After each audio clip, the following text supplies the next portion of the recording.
Det er nu lørdag, og jeg er i Ølstykke. Jeg sidder her med mit GoPro-kamera og optager.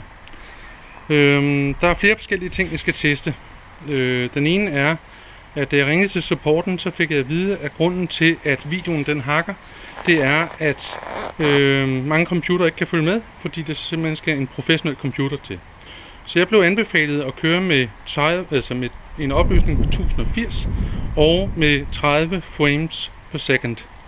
Det har jeg så prøvet, og det ser faktisk ud til, at min computer kan kapere det. Så det skal jeg prøve. Den næste ting er, at jeg skal have monteret det her kamera på en eller anden måde. Og jeg har set flere forskellige vejledninger til det.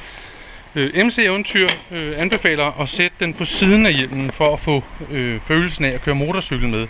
Så man ser siden af hjelmen, men også ser motorcyklen, når man kører. De havde prøvet at sætte det op i toppen, og der sad kameraet ligesom for højt. Plus at følelsen af at køre motorcykel, den var ligesom væk. Så det jeg har tænkt mig at gøre, før jeg begynder at montere det på den her hjelm. Jeg kan ikke rigtig montere den op i toppen, medmindre jeg placerer den her i siden. Jeg skal lige prøve at se, om jeg kan holde det rigtigt.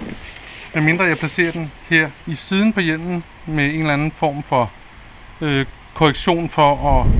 den kommer selvfølgelig til at sidde lidt skævt, men med en korrektion kan jeg måske få den til at være vandret. Jeg kan næsten forestille mig, at der er en del støj, fordi der er to bagplader på det her GoPro-kamera.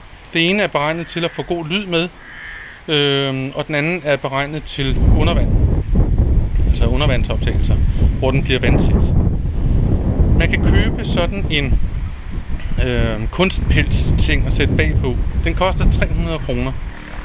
Jeg synes, det er lige mange penge at betale for et stykke kunstpels med dobbeltklæbende tape på.